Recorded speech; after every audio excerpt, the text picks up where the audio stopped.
Hi, I'm Abby. Welcome back to another skincare mini. Today's topic is exfoliation. Exfoliation is removing dead skin cells from the outer layers of our skin so our skin appears smoother and brighter. But more exfoliation does not automatically mean better skin. In fact, when exfoliation is overdone, it can weaken the skin barrier. So we might see tightness or sensitivity or a loss of moisture, even though you're trying to help your skin. There are two kinds of exfoliators that I want to cover today. The first is a scrub. So scrubs, I actually don't like scrubs. I find them very harsh.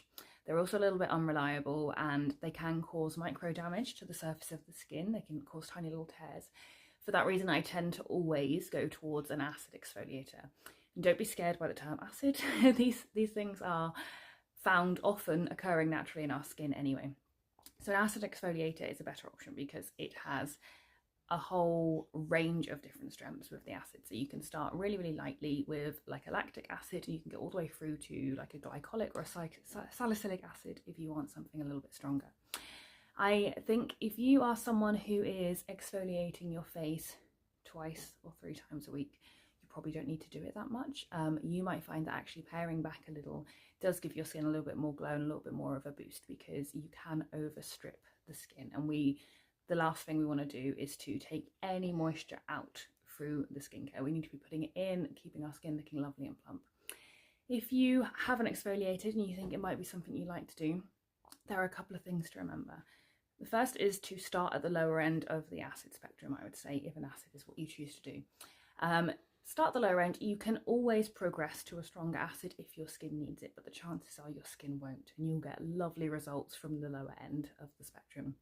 Second thing to remember, and we did touch on this in a previous video, but if you are using an acid exfoliator, you need to make sure that you are not using it on the nights that you are using certain other actives. So as we previously spoke about, have a little look on Google, just check that your exfoliator is good with the rest of your skincare routine.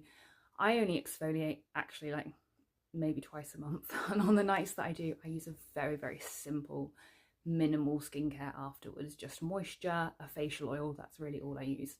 I hope you found this video helpful. My glamorous assistant next to me has absolutely no need for any of this info, but he has sat there patiently nonetheless. So we are going to go and have some cuddles now, aren't we? Yeah. Thanks for watching.